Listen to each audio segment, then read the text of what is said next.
avec Olivier Bedu, architecte et artiste plasticien, que peut-être vous avez eu en workshop plastique de rentrée cette année déjà, avec un travail qu'on a réalisé en partenariat ici à Toulon avec le Port des Créateurs autour de mobilier urbain. Donc voilà, donc, dans ces cas-là, vous le connaissez déjà. Pour les autres, je vous le présente. Olivier Bedu est architecte de formation, mais aussi donc artiste plasticien. Il développe à travers son travail une œuvre dont on pourrait dire qu'elle traite de notre manière de fréquenter et d'habiter notre espace au quotidien. Alors à propos de son travail, vous déclarez: l'espace urbain est le lieu d'inspiration et d'expression de mon travail artistique. Il peut être déclenché par une invitation à intervenir quelque part, une forme de commande. L'important est alors de révéler les potentialités du lieu et d'y vivre une expérience d'usager. Donc vous recherchez en fait l'expérience du moment. J'ai pris une petite note. Vos propositions artistiques provoquent ce moment où l'on s'arrête. Ce sont des lieux de refuge, de pause, des champs de vision que chacun peut s'approprier, comme on s'approprie un territoire accueillant à explorer, à pratiquer, à prolonger. Votre conférence s'intitule « Du coin de la rue à la mégapole ». Je vous laisse la parole. Merci pour votre venue. Merci beaucoup. Donc, bonjour à tous. Bon, j'ai regardé la conférence juste avant, donc je pense qu'effectivement on est dans une continuité sur ces notions de territoire et de ville. Donc, moi j'ai commencé mon expérience professionnelle il y a maintenant une bonne vingtaine d'années. Avec une réflexion autour de ces questions de territoire. Vous allez voir dans la présentation que je vais vous faire, on va être vraiment dans un territoire concret, dans ses réalités physiques, sociales, et aussi dans ses problématiques réglementaires. Donc voilà, je vais jongler entre des exemples de projets que j'ai pu réaliser et des territoires d'études sur lesquels je peux travailler hors de France, donc plutôt sur des mégapoles. Par rapport à un peu l'histoire qui vous a été un peu présentée justement de ces villes, de ces transformations de ces villes, moi je suis né dans le début des années 70. Et finalement, à un moment, je pense que même si on n'est pas du tout de la même génération, on est quand même sur finalement une appréhension de la ville assez similaire, c'est-à-dire que c'est une ville qui a déjà subi ces grandes transformations et où dans les années 80-90, on commence à voir apparaître les échecs en fait de cette ville des 30 Glorieuses, cette ville qui a eu une expansion urbaine autant sur les grands ensembles, les UP, que sur les quartiers résidentiels et ce genre de choses. Et on est vraiment, je pense, moi je fais mes études à un moment où les notions d'une ville à réparer, à repenser d'une autre manière, et finalement dans ces réparations, là ce qui vous a été montré tout à l'heure, c'est des questions de ville idéale, toujours de grandes échelles. Et je pense que pendant la fin de mes études et encore aujourd'hui, 20 ans après, je mène une réflexion autour de comment réparer, comment penser la ville à une petite échelle. Et finalement, ces villes, ces grandes villes, quelle qu'en soit l'échelle, ne sont que des additions de coins de rue, des additions de quartiers, des choses comme ça qui retrouvent de toute façon à tout moment des échelles humaines et qu'il faut repenser et ressentir. Donc là, l'image un peu d'entrée, c'est finalement c'est 20 ans de travail avec le cabanon vertical, c'est plein de petites choses comme ça, mais chaque petite chose a une histoire par rapport, là, tel que je les montre, elles sont décontextualisées. Mais en fait, chaque objet, finalement, n'est pas issu comme ça d'un produit designé qui est pensé pour être après vendu comme ça sur catalogue et servir comme aménagement générique. L'idée, c'est que chaque objet va se penser, va se construire, va se réaliser par rapport à un contexte précis et être partie prenante de sa transformation. une des phrases un peu clé du travail, c'est de dire, au lieu d'aménager des espaces, c'est-à-dire de vraiment comme on prend sur catalogue des objets et on va les placer, c'est vraiment comment créer des lieux. Donc ça, c'est un élément important de la réflexion. Donc un autre point important, avant de présenter, je montre un petit peu des éléments de concept. Donc voilà, j'ai une formation d'architecte, mais finalement, à la sortie de mes études, j'ai réalisé un projet justement qui s'appelait le cabanon vertical, qui était d'accrocher une cabane sur une façade d'un grand ensemble. Et moi, je l'avais, en sortant de mes études, c'était un aboutissement d'un travail plus personnel sur ces questions de la transformation des grands ensembles, de comment amener finalement des nouvelles générations. Et j'avais regardé à Hanoï, au Vietnam, comment des habitants avaient transformé des bars de grands ensembles en y rajoutant comme ça des petites structures sur les façades et en rajoutant des petits magasins en pas de porte, et finalement à coloniser, à venir faire disparaître sous cette couche d'installation unitaire, comme ça, l'aspect, on va dire, froid et radical du grand ensemble. Et donc voilà, moi je viens de ce fait, je suis un peu de l'architecture, mais finalement je développe des projets, enfin une vision qui se rapproche à celle de l'art et aussi des questions de design. Donc la transdisciplinarité, c'est des mots qui sont très contemporains, très actuels, mais finalement la question aussi ici, c'est qu'est-ce qu'on met dans ces espaces transdisciplinaires, quels sont comment on théorise, comment on pense une approche spécifique à cette rencontre des styles et des genres. Donc en gros, les trois champs qui vont être l'urbain, l'art et le design.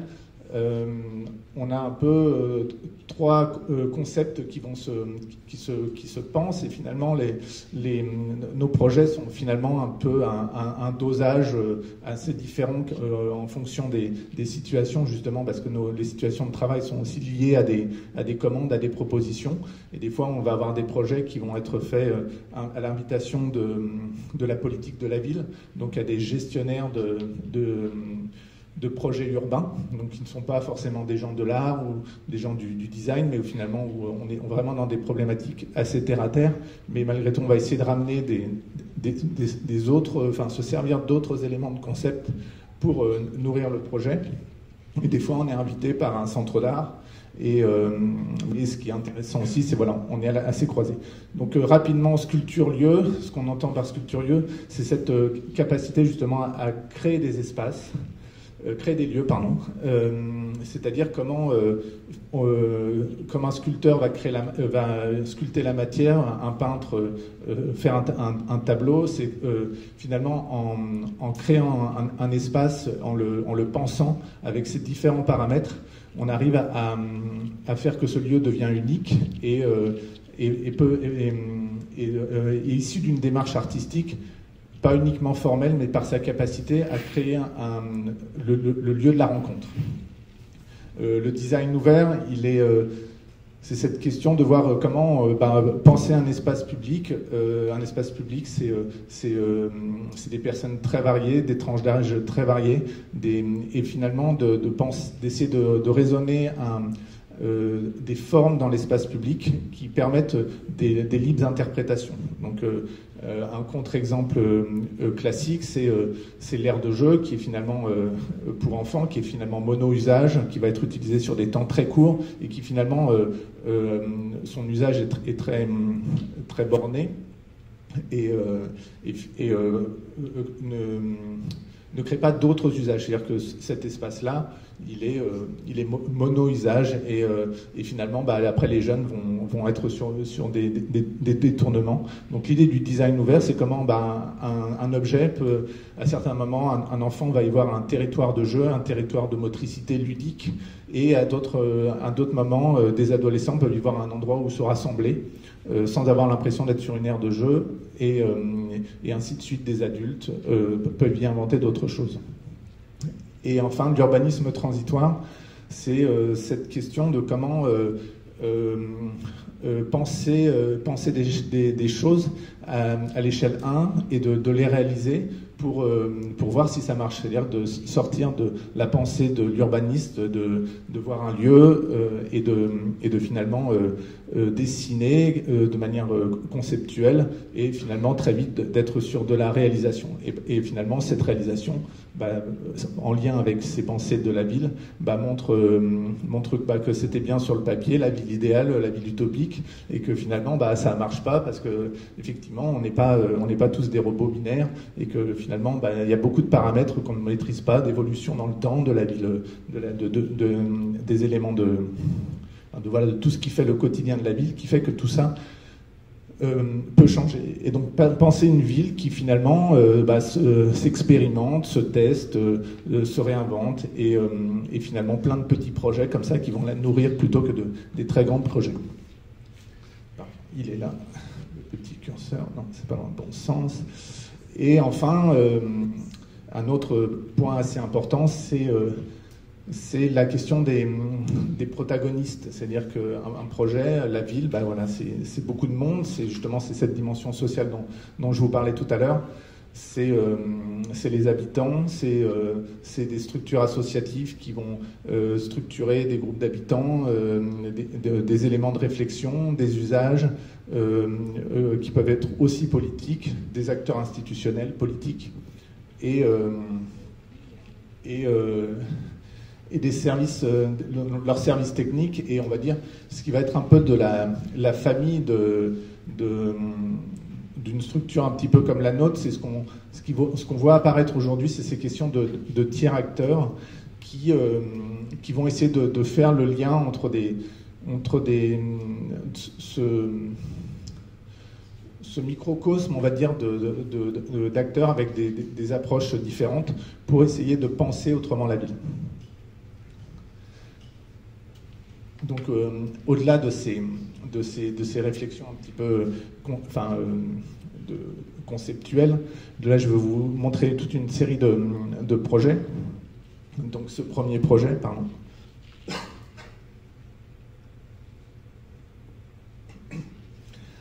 Donc là, nous sommes à Marseille, dans le quartier Saint-Mauron.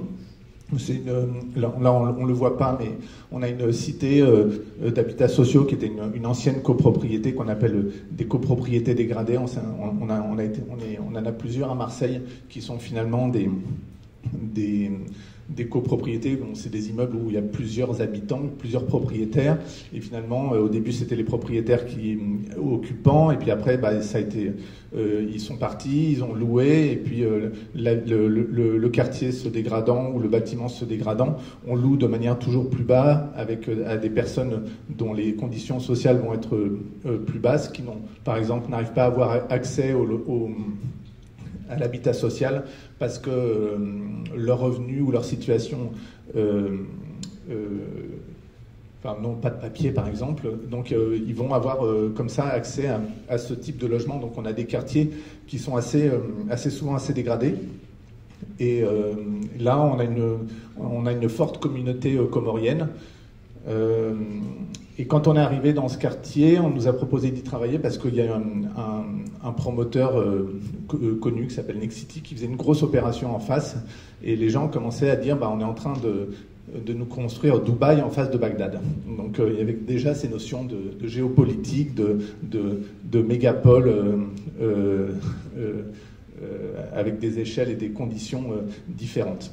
Et donc on a essayé de travailler sur des espaces publics et on s'est servi de ce qui était sur les réalités des sites. Donc on a travaillé sur ce petit coin de rue parce que ce coin de rue, il y avait les Comoriens qui venaient déjà s'y installer. Pardon, je vais y arriver. Parce que c'est une communauté qui est arrivée assez récemment sur Marseille, je pense essentiellement dans les années 90. C'est un des premiers magasins comoriens qui s'était ouvert sur Marseille. était situé ici. Et finalement, les Comoriens de tout Marseille venaient ici et se donnaient des nouvelles du pays et s'échangeaient des plans de travail. Et finalement, c'est devenu un espace où il y avait toujours une forte présence, alors, très masculine. C'est devenu un lieu social. Mais en même temps, cet espace-là, il restait ce qu'il était, c'est-à-dire juste un bout de muret qui, pour eux, était devenu un banc, et un pain et quelques aménagements. Donc cet espace n'était pas pensé pour l'usage qu'ils en donnaient. Et on a travaillé avec eux pour justement mettre en forme ce lieu en fonction de ce qu'ils y faisaient. Et puis on s'est rendu compte plus tard qu'ils ont même calqué des habitudes sociales, donc un espace social qui s'appelle le Bangoué, qui est aux Comores, qui est des espèces de auvents comme ça en tôle ondulée, sous lesquels les hommes se retrouvent pour parler justement des questions sociales. Et donc finalement, nous on connaissait pas ces lieux, donc ils nous ont d'une certaine manière manipulés dans la manière dont ils nous ont raconté ces lieux, et on a fait un travail d'hybridation entre ce que eux, leurs éléments culturels et des éléments de design contemporain que nous on apportait. Et finalement, on crée un lieu, et ce lieu finalement ressemble à un usage et va le renforcer et d'une certaine manière le mettre en valeur. Donc là, je vous montre quelques images. Voilà, donc c'est des structures en béton. On a travaillé sur l'idée de pouvoir être en face à face, de pouvoir se mettre à l'ombre ou à l'abri de la pluie.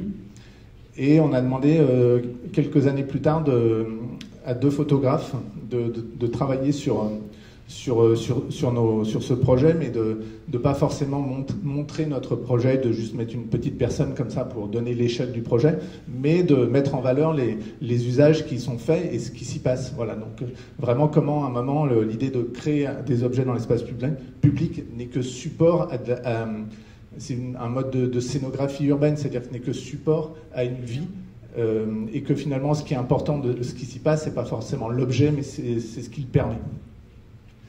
Donc là, ils ont l'habitude de jouer un espèce d'awalé où ils viennent s'installer. Et finalement, comment cette relation des corps à l'espace devient esthétique, ne plus être finalement quelque chose d'inquiétant de voir des hommes ou surtout d'origine étrangère s'installer dans un espace qui n'est pas adapté. Le fait que le lieu y ressemble, c'est qu'il y a une forme de cohérence et de sens qui se trouve, et finalement on se retrouve aussi avec des matériaux qui commencent à prendre des patines, des usures liées à cet usage qui sont aussi qui renforcent comme ça cette puissance du lieu. On change d'horizon, là on est en Afrique, à Abidjan. Depuis quelques années, je travaille avec l'Agence française de développement. L'Agence française de développement, c'est un organisme étatique qui va financer dans des pays en voie de développement des projets qui peuvent être autour de l'eau, autour de l'agriculture, dans des domaines très très variés. Et là, ils ont une unité sur l'urbain. Et donc, ils financent des gros projets urbains, et ils se sont rendus compte que dans certains cas, des fois, leurs moyens d'action étaient importants en termes de financiers, mais des fois les résultats n'étaient pas à la hauteur parce que trop pensés dans des bureaux d'études par des architectes ou de manière étatique, et ne pas répondre suffisamment aux besoins des populations. Donc là, on travaille sur des quartiers précaires à Abidjan, sur justement des transformations, et comment ces transformations elles vont quand même respecter ces questions d'usage et d'espace public. Ce qui est intéressant donc là c'est un exemple c'est un quartier Grand Campement à Koumassi, à Abidjan, c'est la capacité à ce que des espaces qui ne sont pas vraiment des espaces publics, des places telles que pensées de manière foncière et aménagées, comme vous avez pu le voir tout à l'heure dans une ville urbanisée qui est pensée dans sa globalité. Et finalement, là, c'est un bout de terrain où les gens conviennent de ne pas l'occuper, parce que la pression foncière, le besoin d'occuper est très très importante. Mais là, on ne l'occupe pas parce qu'on a besoin d'espaces à multi-usage. Et ce qui est intéressant, c'est que ces espaces-là vont être gérés et vont servir à certaines heures, par exemple, ici, pour faire un marché. Et quand le marché va partir, ça va servir à faire la gym, la pratique sportive pour les écoles. Et puis le soir, on va jouer justement au Maracana, qui est une version urbaine très dense du foot, où on est. Enfin, je vous montrerai des images après. Et puis le soir, quand la nuit tombe, on ne peut plus jouer au foot, et on va faire les cérémonies, c'est-à-dire tout un tas d'événements, des anniversaires, des baptêmes, des funérailles, et avec un dispositif. Donc là, c'est un peu les situations urbaines un peu accadabrantes. De l'autre côté, il y a un canal qui a été curé. Et pendant des mois, les populations vont vivre à proximité des déchets qui ont été extraits du canal, tout en faisant du séchage de poissons ou autres. Et les quartiers comme ça, alors ils ont un terme qui est d'être un déguerpissement, d'être déguerpi. C'est-à-dire qu'à un moment, sur des occupations illégales, on chasse les populations et on rase tout. Et donc voilà, donc existent ces bâches qui sont finalement des moyens assez furtifs de pouvoir créer de l'espace public. Et on a en 20 minutes, quelqu'un monte une bâche, arrive avec des chaises, et on va louer individuellement ou collectivement pour une cérémonie religieuse, pour une fête familiale, un anniversaire, des bâches et des chaises pour faire comme ça des événements. Parce que l'intérieur des logements sont tellement petits, vous voyez que finalement il n'y a pas possibilité d'accueillir à l'intérieur. Donc tout se passe devant. Et sur des rues où on occupe des rues comme ça de manière très temporaire. Donc là c'était plutôt, je crois, un événement religieux. Voilà, là je crois que c'était un anniversaire.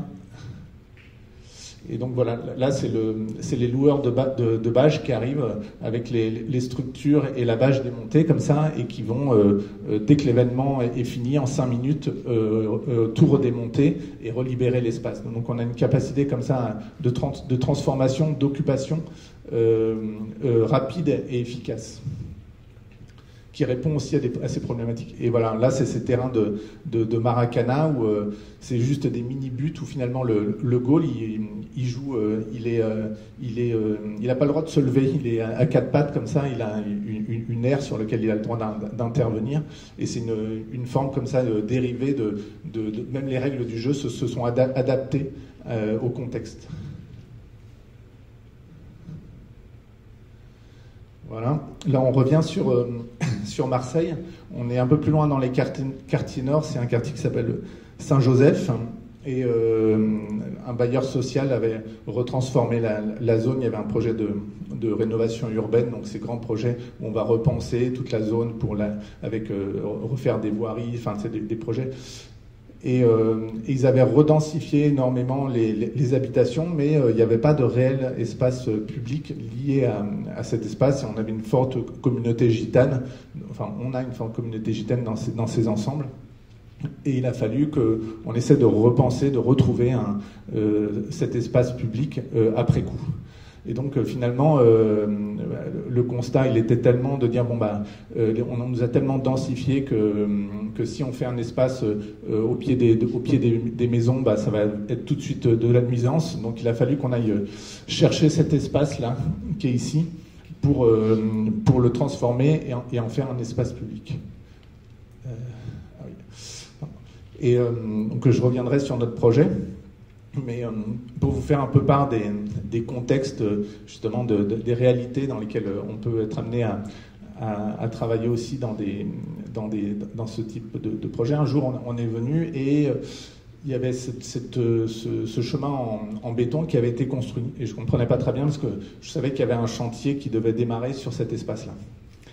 Et finalement, c'est les dealers du quartier qui ont construit cette route le temps d'un week-end, parce que comme ce quartier il était enclavé, il était en cul-de-sac, les clients se plaignaient de devoir faire des manœuvres, et puis les habitants se plaignaient pour les enfants qu'il y ait toujours des manœuvres.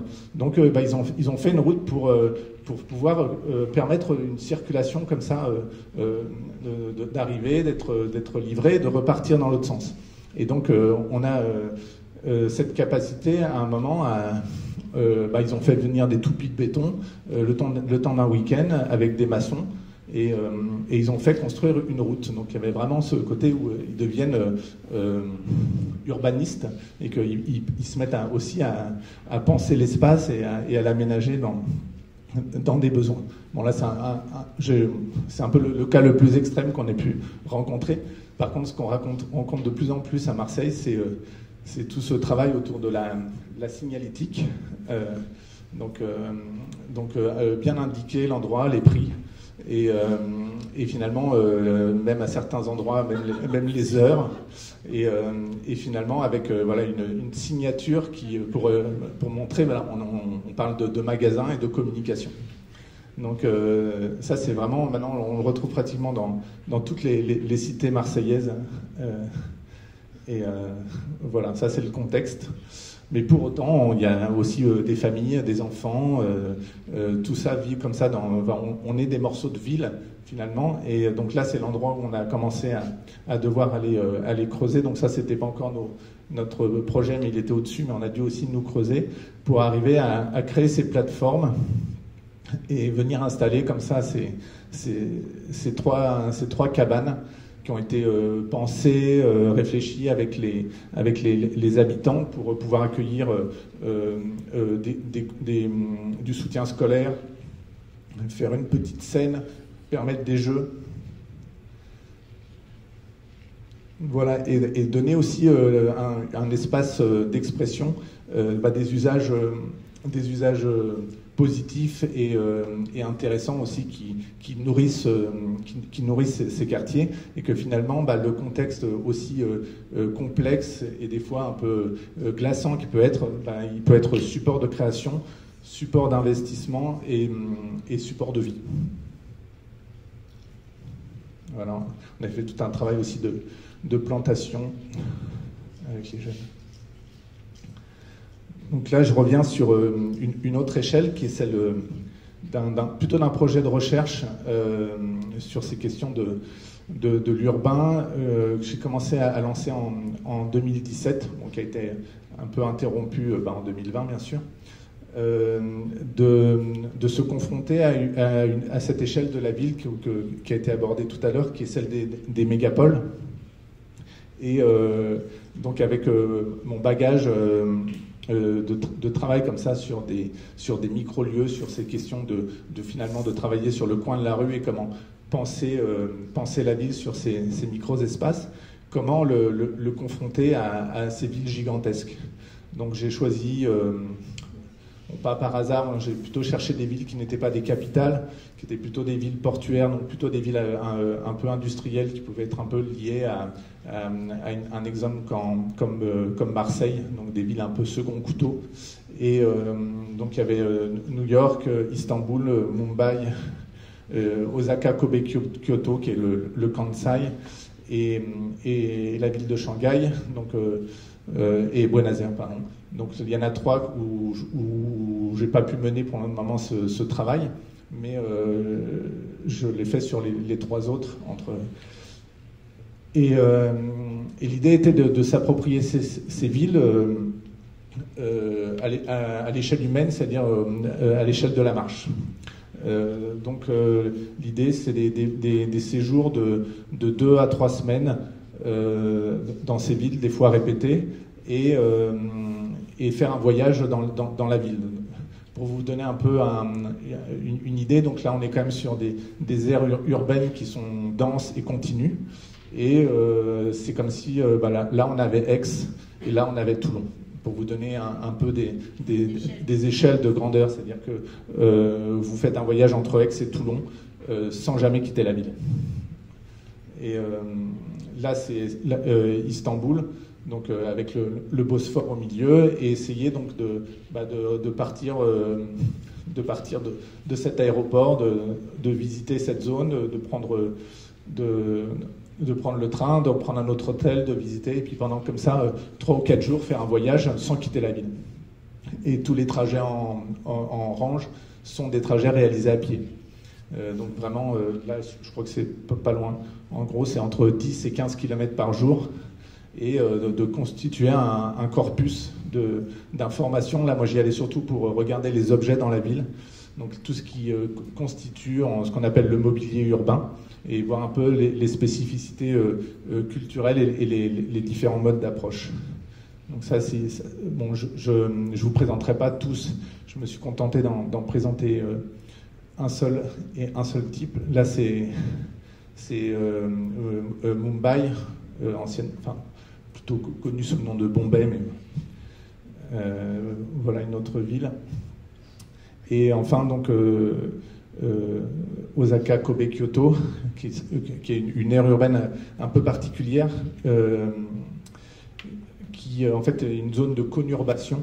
C'est-à-dire qu'il n'y a pas une seule ville, mais il y a à peu près, je crois, entre 30 et 40 villes. Mais toutes les villes sont collées les unes aux autres. Voilà. Et donc on a tout un tas de spécificités.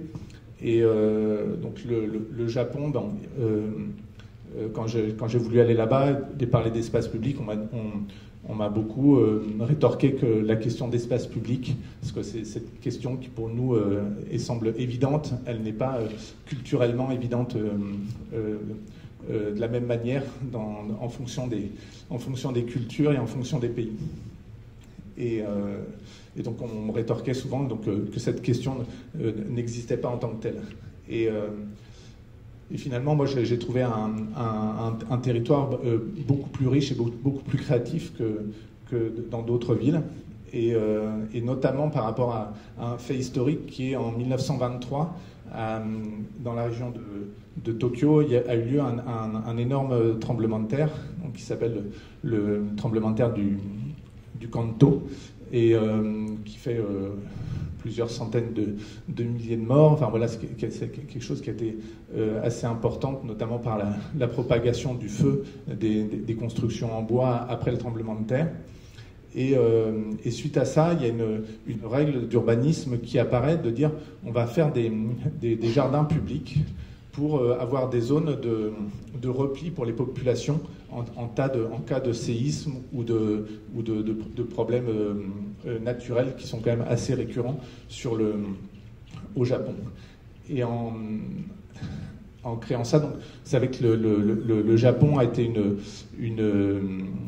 un pays qui a vécu très longtemps isolé du reste du monde jusqu'à la fin du 19e siècle, avec donc il y a ce moment où il y a cette ouverture au monde avec l'ère Meiji. Donc c'est un des empereurs qui à un moment dit on va laisser entrer les cultures occidentales, et on a un pays qui va se construire d'un coup avec des capacités à on voit le Japon traditionnel, c'est les tatamis, on mangeait par terre, et puis d'un coup on va aussi, des architectes vont apprendre aussi à faire des maisons avec les fenêtres, elles sont plus à ras du sol, on va s'asseoir sur des chaises, on va manger avec des tables, et donc toute une culture comme ça qui va se transformer, mais se transforme volontairement, c'est-à-dire que c'est pas un envahisseur qui arrive d'une certaine manière et qui impose, mais une culture qui va être en capacité à s'adapter, à remanier ces éléments culturels et à en faire sien d'une manière assez radicale. Et donc, effectivement, ces questions de jardin public n'existaient pas précédemment. Et donc, on connaît les jardins, les très beaux jardins japonais liés au temple et ce genre de choses. Et là, on on a voilà, ces espaces qui deviennent espaces publics. Et donc, ils vont regarder toute une culture autour des aires de jeux pour enfants, notamment, qui ont été qu'on voit, nous, dans nos parcs, mais ce sont des choses qui ont été aussi théorisées à un moment par des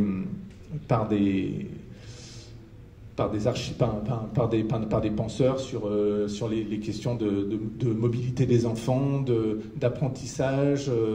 Donc voilà, c'est pas juste voilà comme ça des jeux, mais ça a aussi une histoire. Je ne vais pas vous relater ici, mais qui est intéressante. Et une des spécificités au Japon, c'est j'ai trouvé des aires de jeu assez monumentales et assez féeriques. Qui en fait répondait beaucoup aux notions qu'on développait autour de ces questions de design ouvert, c'est-à-dire de ces espaces de jeu avec une capacité d'interprétation qui reste des aires de jeu, mais d'interprétation et d'usages variés. Et ces objets finalement sont assez gros pour permettre une identification via Google Earth. Et donc d'arriver à les pointer. En plus, il y a d'autres personnes qui ont travaillé là-dessus. Il y a un photographe japonais qui en a mis beaucoup en scène, avec qui j'ai pu échanger aussi. Et donc j'ai beaucoup regardé ces objets et d'autres. Donc là, je vous en montre une petite série avec des éléments très... dans une expression animalière, pardon, ou naturelle.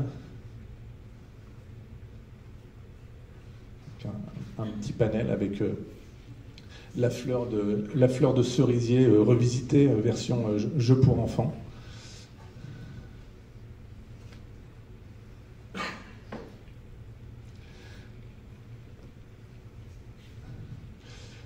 Et donc, voilà, ce qui m'a intéressé de voir aussi, c'est donc ces objets qui sont plutôt très figuratifs, mais intéressants par finalement l'échelle qu'ils prennent dans la ville et la diversité des usages, et puis des objets moins figuratifs qui sont plus empruntés au langage du jardin japonais. Donc, ces murs qu'on retrouve dans les jardins qui vont permettre des cadrages, ou les jardins chinois, parce que les jardins japonais sont historiquement pensés à partir de l'héritage culturel des jardins chinois, et notamment ces formes rondes qui permettent des cadrages. Et tout ça, finalement, est aussi un peu transformé pour être un endroit sur lequel on monte, sur lequel on peut jouer, ce genre de choses. Et avec des formes... enfin voilà, moi je trouve assez inattendu, qui pour moi dialoguent avec la sculpture, peuvent avoir presque une expression d'art contemporain, mais après informations qui n'ont pas vraiment eu d'intention dans les faits. Et à force de mener ces recherches sur justement voilà ce registre et un peu à quel moment arrive aussi, de voir à quel point ces formes sont riches, diversifiées, avec une histoire finalement assez récente et un peu extérieure. Et j'ai trouvé un exemple d'un pont dans un temple au sud d'Osaka, qui étaient des ponts comme ça très, très formés, très, très hauts, où on est obligé de faire des espèces d'encoches dans le sol, et on fait pratiquement une ascension. Et il y avait cet élément en métal, et j'ai trouvé toute une série de cartes postales sur ce pont, où finalement c'est l'ancêtre du toboggan version parc japonais, et où les enfants finalement s'en sont servis pour glisser, et que finalement cette forme crée celle-ci. Donc cette capacité à sortir du toboggan tel qu'on le connaît, même si on en trouve aussi beaucoup, je ne vous ai pas mis des photos là, mais d'inventer aussi par rapport à cette histoire et ces objets du quotidien qui étaient potentiellement utilisés d'une autre manière pour créer des espaces de jeu particuliers. celui-là, il a été modifié, il a été bouché. Je pense qu'à l'origine, il était traversable comme un pont, mais je pense que pour différentes raisons, il a été fermé, peut-être. Et aussi toute cette culture autour de la montagne, du mont Fuji, de l'ascension. Donc on a tout un tas de formes comme celle-ci. Là, on est un peu dans le domaine un peu féerique de Miyazaki, avec quelque chose de post-industriel, avec des toboggans où finalement les enfants laissent des traces parce qu'ils sont obligés de tellement freiner, tellement c'est raide, qu'on ne se laisse pas glisser comme ça. Ce serait assez inimaginable chez nous de voir un toboggan comme celui-là.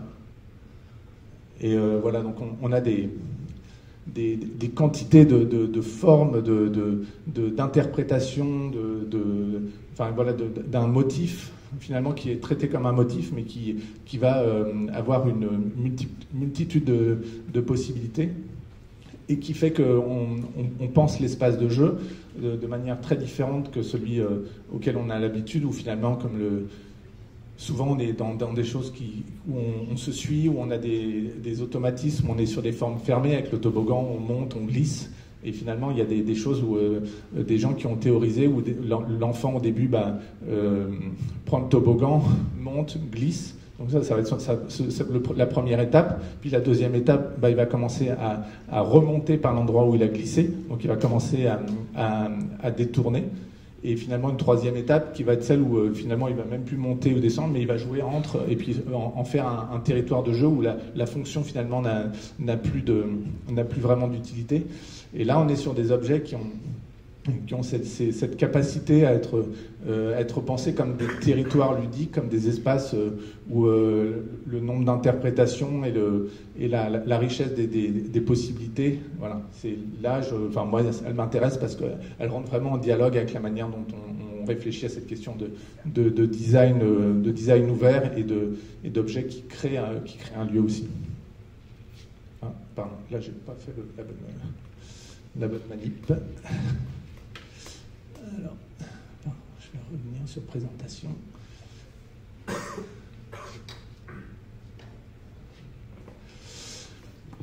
Et là, sur ces questions du Japon, je vais finir avec cet exemple-là. Donc ça, c'est une forme, moi, qui m'a beaucoup intéressé, qui est cette forme du cratère convexe, parce que j'ai trouvé que c'était la forme la plus aboutie dans cette capacité à créer un espace. Là, on le voit même, les enfants se déchaussent pour rentrer dans cet espace. Donc, on a vraiment la question d'un intérieur ou d'un espace privilégié. Et où justement, on va se retrouver. C'est une forme qui est finalement accueillante et qui génère quelque chose. Donc là, vous en avez toute une série. Pardon, je vais couper, je vais vous montrer un tout. Alors, échappe. Est-ce que je suis dans les temps ou... Oui. Ça va? Oui. Ok. J'ai un petit peu débordé, je crois. Non, on arrête à 13h. Ok. Allez, ça va durer 2 minutes.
Voilà, vous ne saurez pas s'il réussit un jour à monter tout en haut. Donc vous voyez, voilà, moi ce qui m'intéresse dans cet exemple, c'est qu'on a 3 ou 4 actions qui se passent simultanément sur un même espace, des scènes de jeu finalement seules de cet enfant avec l'objet. Qui parle de sa motricité, d'un cache-cache, d'un autre, et puis la petite fille qui finalement est au théâtre et finalement est en position de regardeuse, mais finalement n'a pas l'air de s'ennuyer parce que tout ça se passe et finalement c'est là où la forme et l'espace qui est créé et voilà, on est sur quelque chose de très simple, hein, c'est juste une forme un peu curve comme ça, pensée dans des proportions glissantes qui permettent tout ça. Et c'est un espace, c'est un objet dans l'espace public et qui crée comme ça une strate d'espace. Je finis avec un dernier projet. Et alors, où est-ce que c'est? Est-ce que je l'ai fermé? Non, c'était là. Pardon. Je vais retrouver, je crois, mes présentations. Pardon. Donc là, je vous présente un dernier projet juste en 3 images, qui est un projet qu'on a réalisé à Marseille au moment de Manifesta. Et donc on est vraiment là à l'hypercentre de Marseille, on est au croisement de la Canebière avec le cours Belzins. Et on avait été invité pour réfléchir justement sur ces questions d'espace public. On est dans un espace de flux, voilà, on a le monde fou de la Canebière. Et on a regardé les usages des différents passants habitués du lieu. Et finalement, on avait cet espace-là qui fait qu'il y avait eu des barrières qui avaient été mises pour éviter comme le tram tourne, qui fait que le flux était brisé, donc éviter cet endroit-là, et que finalement, ça faisait un endroit où les gens souvent, enfin c'était souvent, il y a dans notre quartier assez proche, des hommes retraités qu'on appelle les Chibani, qui sont des retraités plutôt issus de l'immigration, mais qui ne peuvent pas retourner au pays sous risque de perdre leur retraite, donc qui sont comme ça, qui occupent ces espaces publics, mais qui finalement s'installaient là dans un espace un peu hors du flux. Donc on a réfléchi à 2 mobiliers. Et ce qui est intéressant là aussi, au-delà de l'objet, de sa fonction, qui a trouvé très vite sa place, c'est que une des problématiques qu'on a beaucoup à Marseille sur la question des objets dans l'espace public, c'est que la métropole, qui est un peu l'instance juridique, institutionnelle, qui gère les espaces publics, à Marseille, en tout cas, c'est doté de ses propres règles, qui dit qu'un mobilier urbain, c'est un bloc de béton de 45 cm de haut, donc en gros, qui très restrictif pour eux, évite de la gestion, mais qui est complètement dévalorisante pour les capacités d'espace public. Et là, on a trouvé la stratégie, c'est que finalement, on est sur un événement culturel, on est sur une occupation temporaire qui ne dépendait pas de la métropole, mais de la mairie, de la police du maire. Donc on a eu une autorisation temporaire. Et puis finalement, ce projet a trouvé sa place et sa pertinence. Et finalement, la ville, pour le faire perdurer, lui a donné un statut d'œuvre d'art. Et il est rentré dans le Fonds communal d'art contemporain. Et donc qui est aussi géré par la ville et ne se fait pas par la métropole, et finalement de manière très empirique et par la démonstration, ça revient avec les questions dont je vous parlais au début, d'urbanisme transitoire, d'expérimentation. Finalement l'objet qui devait durer 2 mois, aujourd'hui a trouvé une place pérenne parce qu'il répond à certaines choses. Après on a des problèmes de gestion avec les plantes, et puis les services de la ville ne sont pas toujours très réactifs, mais ça, c'est des choses qu'on va expérimenter maintenant. Voilà, je vous remercie.